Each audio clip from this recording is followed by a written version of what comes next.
get into a big question. In the grand scheme of things, taking into account all the factors that influence success in biotech, does culture actually fundamentally make a difference? It's all well and good making your company a nice place to work, but that takes time and money. In the end, is it worth the effort? Or is it just a lot of hot air and fluff? Well, it won't be a surprise to learn which side of this debate I come down on. I've said before that there are three pillars to biotech success: game-changing, needle-moving science, nailing your funding and other sources of money, and alongside these two, people and culture. Now, my personal view is that people and culture trump science and money every day. But why is that the case? Why am I so adamant that culture really matters in biotech? Well, I'm glad you asked. See, firstly, your culture will help you to attract the right people. Great people want to work at great companies. And what does great mean in this context? Well, yes, product and service come into the equation. Performance and potential of the organization will be considered, but culture and environment are paramount.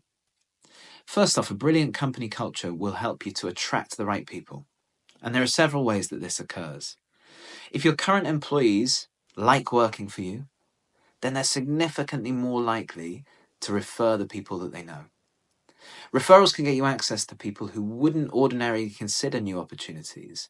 And especially with biotech being a very small world, there's usually only a degree or two of separation between you and your ideal next hire. So if your culture's brilliant, you'll see a flood of referrals from your team who'll be more than happy to go out and recruit on your behalf. If it's not, you won't. You should also consider your employer brand. And this is a much misunderstood term these days, and many people think of it as a marketing thing. But we used to call employer brand reputation, and that terminology remains relevant. A strong employer brand will mean that when you advertise a job, people are keen to apply. Or that they've subscribed to receive updates from you and follow you on LinkedIn, so are familiar with your company. Or maybe your culture's made you stand out at networking events and conferences, so that when potential candidates hear that you're hiring, they start to pay attention. There are some very interesting insights on this from research conducted by Glassdoor, which is now the world's second largest job board. 77% of potential job applicants consider employer brand, which as we've discussed is largely driven by culture, before they even apply for a position. And 56% of applicants say that a company's employer brand is more important than even the salary on offer for the role. So companies with a strong employer brand, driven by a strong culture, don't just attract more better candidates, but they're able to secure them without paying over the odds for their salaries. Considering that people are typically the largest cost you have in your business, this is significant. A strong, clearly defined culture will also help you to ensure that you're attracting the right people, as in those who will work well in your environment and gel with your existing team. Look, we've all seen situations where someone's an extremely competent, high performer in one company, then they've moved to another organization where things just didn't work out. And that's often down to differences in culture in terms of team dynamics, ways of working, and principles and beliefs. Not everyone's right for your business, even if they're brilliant at what they do. One of the key elements of great talent acquisition is developing an ability to identify the right individuals, as opposed to those who are objectively the best performers. As well as attracting brilliant people, your culture will help you retain those people that you hire. And in small organizations, especially when they're doing complex work, like in biotech, it's unlikely that you'll have the resources to build redundancy of knowledge and skill into your team.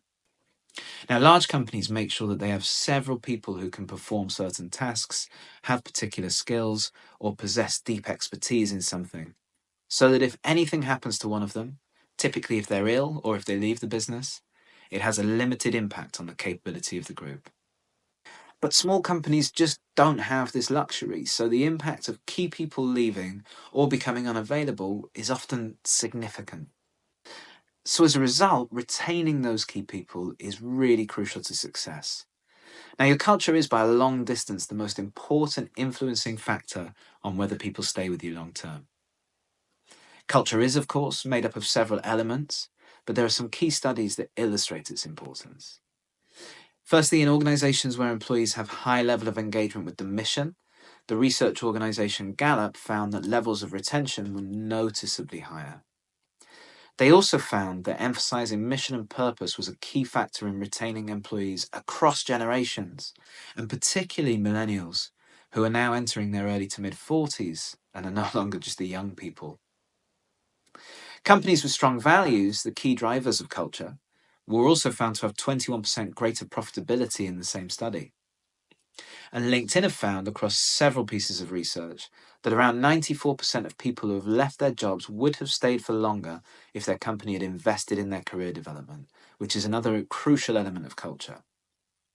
How you treat people, which ultimately is what culture boils down to, is remembered, recognized, and results in either loyalty or departure. On top of this, your culture drives engagement or sometimes disengagement. And we're in the midst of an age of disengagement. The world is now a cynical, fearful place, and a combination of social media echo chambers and the rise of remote and hybrid working have led to a pandemic of disconnection among employees from their employers. In research conducted last year, we at Singular found that although 84% of biotech professionals love their day-to-day work and find it challenging, worthwhile, and impactful, 63% feel less connected to their company's culture and mission and to other members of their team than they did 12 months previously. Now, engagement leads to productivity and innovation. Highly engaged teams are anywhere from 20 to 40% more productive than those with average levels of engagement. And innovation is reliant on the discretionary effort that comes from those high levels of engagement. On the other side of the coin, disengaged team members cost your business £3,400 for every 10 grand of their salary, through significantly higher rates of absenteeism and a large drop on productivity when they are present. And that's not to mention the impact on the rest of the team. It's been shown in numerous studies that when low performers are introduced into high-performing groups, overall levels drop to those of the low performer rapidly. Guard against disengagement at all times, if only for that reason. Perhaps most importantly, your culture will determine your survival when things go wrong. Now, we all know that working in biotech carries significant risk. 95% of drug programs fail and never reach the market. Right now, the vast majority of biotech companies are finding raising money incredibly challenging, and we've already seen several rounds of redundancies and company closures as a result. At some point in the life cycle of your business, no matter how good your science is, you will face incredibly challenging times. It's the people in your team and the culture that you and they have created that will determine whether you pivot and survive or go gently into that good night. Now, if that's not enough, your culture is also a key factor in your ability to raise money. Venture capitalists often talk about the team and the founders being more important than the business plan and the technology, and it's probably fair to say that some of them mean it more than others. It's been shown, though, that investors genuinely do care about the culture you've built in your business, and there are two key reasons for that. One, as we've discussed already, culture has a significant influence on performance, productivity, and innovation. Biotech is hard, and investors know that you're going to have to execute at the highest level, consistently, and problem solve and innovate continuously in order to succeed. As a result, they'll be keen to see whether your culture will enable or hinder that. Two, employee turnover is disruptive and bad for business, and companies with poor cultures experience much higher levels of turnover than those with brilliant cultures. And this is particularly true amongst leadership teams.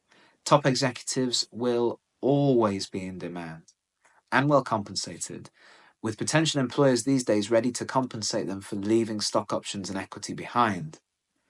But an outstanding culture makes it much less likely that your key people will leave.